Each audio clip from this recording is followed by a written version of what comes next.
Some new cars don't just depreciate, they become worthless almost overnight. Owners who bought these in 2024 and 2025 have lost massive chunks of value. Not because of age, not because of miles, but because nobody wants them anymore.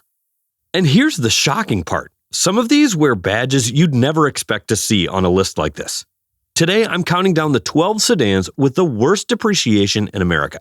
Number 1 will blow your mind. Let's go from bad to absolute disaster. Number 12, BMW 740. The BMW 7 Series is the poster child for lease it, don't buy it. And the depreciation proves exactly why. Owners lose over 50% in 3 years on a flagship sedan that starts around $90,000. But here's the brutal truth. The 7 Series is designed to be returned, not owned. The 740i uses the reliable B58 inline 6, but it still suffers from guilt by association. Its big brother, the 750i, runs the infamous N63 V8, known for hot V-turbo failures, oil consumption issues, and valve stem seal leaks. The market punishes the entire 7 Series lineup for the sins of that V8. Then there's the tech. Air suspension struts run $1,500 per corner. Active grille shutters fail. The complex iDrive electronics gremlins show up right after warranty expires. It's a rolling liability disguised as luxury. And let's talk about that design. The 2023 Plus G70 generation brought the beaver tooth grille and split headlights. Traditional luxury buyers hated it. Number 11, Hyundai Ioniq 6. The Ioniq 6 is a car that's only good on paper. eGMP platform, 800-volt charging, up to 340 miles range, but it has one massive problem. It looks like a computer mouse melting in the sun. That polarizing streamliner design with the drooping rear end, it's a love it or hate it situation. And in the used market, polarizing designs always depreciate faster because they shrink the buyer pool by half. But the real depreciation killer is Hyundai's lease strategy. Hyundai exploited the $7,500 commercial tax credit loophole to push these cars at $200 to $300 per month lease deals. When customers see Ioniq 6s leasing for pocket change, it sets the market expectation that the car is cheap. So when actual buyers who purchased outright try to trade in or sell, they're competing against a flood of off-lease units and a market that thinks this car should cost bargain basement money. The result? A sedan losing over half its value in less than 3 years because it looks weird and leases like a Kia Rio. Number 10, Volvo S60. The S60 is a beautiful, safe sedan that nobody remembers exists. And here's something many buyers don't realize. Volvo has been owned by Chinese automaker Geely Holding Group since 2010. While Volvo maintains its Swedish headquarters in Gothenburg, the brand perception has shifted for some American buyers. Fair or not, Chinese ownership raises questions about long-term brand identity that impact resale value. With just under 51% depreciation, S60 owners are watching half their money evaporate in 3 years. But here's what really kills this car. Volvo itself killed it. The S60 was discontinued in the US after 2025, with production ending mid-2024. And then there's the engine. Volvo's T6 and B6 engines use both a turbocharger and a supercharger. That's twin-charged complexity mechanics absolutely hate. Vacuum lines, seals, belts, it's an over-engineered nightmare waiting to fail. And when that supercharger needs replacement out of warranty, you're looking at repair bills that'll make you question every life decision that led you to a Volvo dealership. Number 9, Audi RS e-tron GT. The RS e-tron GT is the most beautiful car you should never buy new. It's mechanically a Porsche Taycan. Same platform, same 800-volt architecture, same electric performance. But it depreciates like an Audi, which means badly. Owners lose over 56% in 3 years on a car that starts around $140,000. We're talking $80,000 gone in 3 years. Here's the problem: brand hierarchy. Buyers willing to drop $140,000 on an electric super sedan almost universally prefer the Porsche badge. The Audi occupies a brutal value valley, too expensive for the mass market, not prestigious enough for the ultra-wealthy. And the range? Disappointing.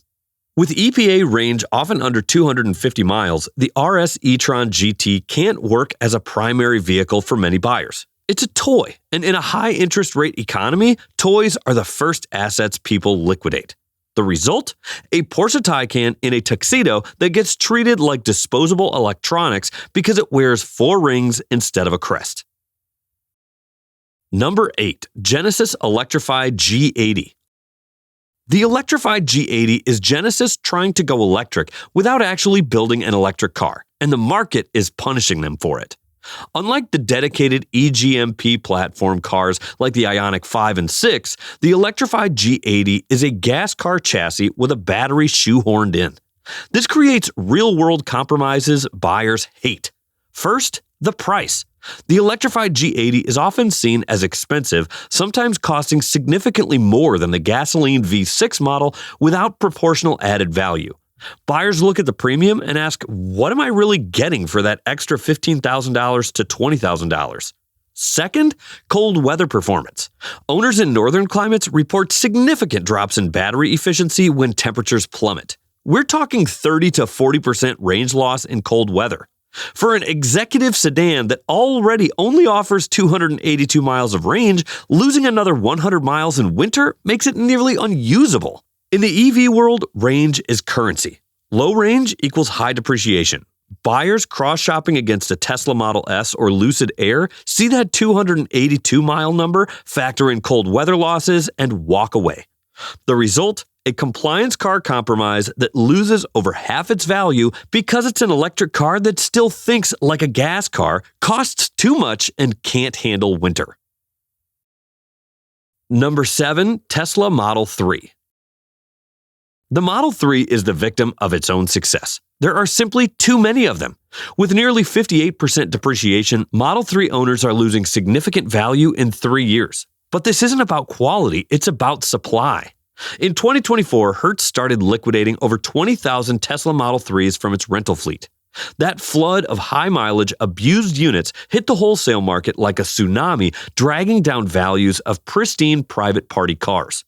The market can't absorb that much supply without a price crash. Then, Tesla dropped the Highland refresh in 2024. New ventilated seats, better suspension, quieter cabin materials. It made the 2018 to 2023 generation look instantly dated. Buyers deserted the old model overnight, forcing prices into the gutter. The Model 3 isn't bad. There's just too damn many of them. When Tesla floods the market from multiple gigafactories around the world, depreciation is inevitable. Hey, before we check out the next one on the list, quick favor. If you're getting any value from this video so far, go ahead and smash that like button. Number 6. Maserati Ghibli. Maserati sells you the dream of being an Italian race car driver. The used market sells you the reality of being a Chrysler mechanic. The Ghibli loses nearly 60% of its value in 3 years. On a car that started around $75,000, that's over $40,000 gone. Owners love bragging about the Ferrari-derived engine, but the used market knows what that really means: Ferrari maintenance costs. Brake jobs run $3,000. Tires last 10,000 miles if you're lucky. Annual services hit $1,500 and up. The second owner demographic, people stretching their budget to buy the badge, cannot afford this upkeep. So prices have to drop to bargain levels just to move the metal. And here's what really destroys the illusion: the Chrysler parts bin. You're sitting in a $90,000 sedan, recognizing window switches, headlight stalks, and infotainment screens from a $25,000 Dodge Dart. That parts bin engineering shatters the luxury fantasy instantly. Add in legendary electrical gremlins, Christmas tree dashboards, failing window regulators, sticky buttons, and you've got a car that terrifies anyone with a calculator. The Ghibli loses value because once the warranty expires, that Ferrari engine becomes a financial liability nobody wants to touch. Number 5. Mercedes-Benz EQE 500. Mercedes built a spaceship but forgot to make it a Mercedes. The EQE 500 loses nearly 59% of its value in 3 years. On a $90,000 sedan, that's over $50,000 evaporated. The problem starts with the design. Mercedes' aerodynamic one-bow design language has been rejected by traditional luxury buyers. The car lacks the stateliness of an E-Class or S-Class. It looks like a jelly bean. Buyers can't even tell it apart from the cheaper EQ models. When your flagship electric sedan has zero curb appeal, dealers have to discount heavily just to move inventory. And they did. Mercedes pushed massive lease incentives, $7,500 lease credits plus dealer cash. A $90,000 MSRP sedan was leasing for numbers that implied a $70,000 transaction price. The used market reflects reality, not sticker price. But here's what really kills buyer confidence: the brakes. Owner forums are filled with complaints about the variable brake pedal feel. The regenerative to friction blending causes the pedal to actually move on its own in some modes. Owners describe it as disturbing and unrefined. The EQE 500 is a $90,000 computer mouse that depreciates faster than milk because traditional buyers hate the shape and EV buyers hate the software. Number 4, Alfa Romeo Giulia. The Giulia is the heartbreak sedan. Everyone who drives one falls in love. Everyone who owns one lives in fear of what will break next. Here's the problem: electrical gremlins, battery drain issues, sensor failures, electronic throttle control errors. The mechanical Giorgio platform is brilliant, but the electronics are terrifyingly fragile. Owners describe it as a check engine light waiting to happen. And then there's the dealer network, or lack of one. Alfa Romeo has a tiny dealer footprint in the US. If you live 100 miles from an Alfa dealer, you simply cannot own this car. That geographic limitation cuts the potential buyer pool to a fraction, forcing prices into the basement. With nearly 60% depreciation, Giulia owners lose around $25,000 in 3 years on a car that started near $45,000. Number 3, Tesla Model S. The Model S didn't depreciate because it's a bad electric car. It depreciated because the EV market collapsed and Elon Musk was forced into a price war he couldn't avoid. In early 2022, a Model S Plaid could cost $135,000. By late 2023, Tesla slashed it to around $89,000. That's a $46,000 price cut. EV demand was going south.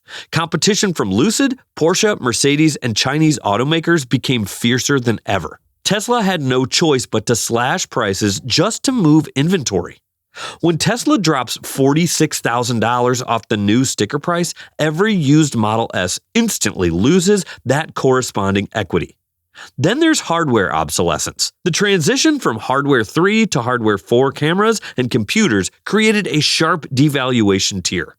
Older 2021 to 2022 Model S units are viewed as legacy tech, incapable of future full self-driving updates. And the yoke steering wheel polarized buyers completely. While Tesla later offered a round wheel retrofit, the initial negative reception and usability complaints hurt resale values across the board. With 65.6% depreciation, Model S owners are losing catastrophic amounts. Number 2, Maserati Quattroporte. Everything wrong with the Ghibli hits even harder here because the Quattroporte starts way more expensive. With about 66% depreciation, Quattroporte owners are losing over $60,000 in just 3 years on a car that can start over $90,000. This is Maserati's flagship sedan, and it's collapsing like a house of cards. Same Ferrari-derived engine with Ferrari maintenance costs, same Chrysler parts bin destroying the luxury illusion, same electrical nightmares and reliability stigma. But now you're stacking those problems on top of a much higher MSRP. The dollar losses are catastrophic. The second owner can't justify the upkeep on a used Italian flagship. They see the $3,000 brake jobs, the $1,500 annual services, the tire wear, and they run. Dealers don't want these cars. Private buyers are terrified, and auction values are in freefall. The Quattroporte is fool's gold. Italian prestige on the outside, Stellantis reality on the inside. Number 1, Toyota Mirai.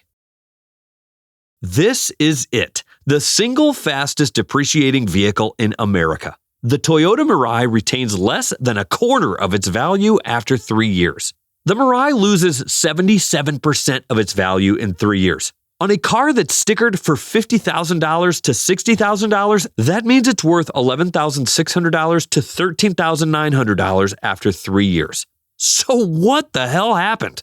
Infrastructure collapse. In February 2024, Shell announced the permanent closure of its hydrogen stations in California. This instantly rendered thousands of Mirais nearly useless. Owners describe fueling anxiety far worse than EV range anxiety, driving to the only station in a 30-mile radius to find it offline, out of fuel, or frozen. But it gets worse. Hydrogen prices spiked to over $30 per kilogram. At these rates, fueling a Mirai costs nearly $200 per tank for just 300 to 350 miles of range. That's roughly 60 cents per mile, nearly 4 times the cost of a gasoline hybrid. No one can rationalize buying a used Mirai for even $10,000 when the monthly fuel bill exceeds the car payment. That's the Toyota Mirai, a technological marvel that died of thirst. That brings us to the end of this video. Drop your thoughts in the comments, subscribe, and share with a friend. Thanks for watching.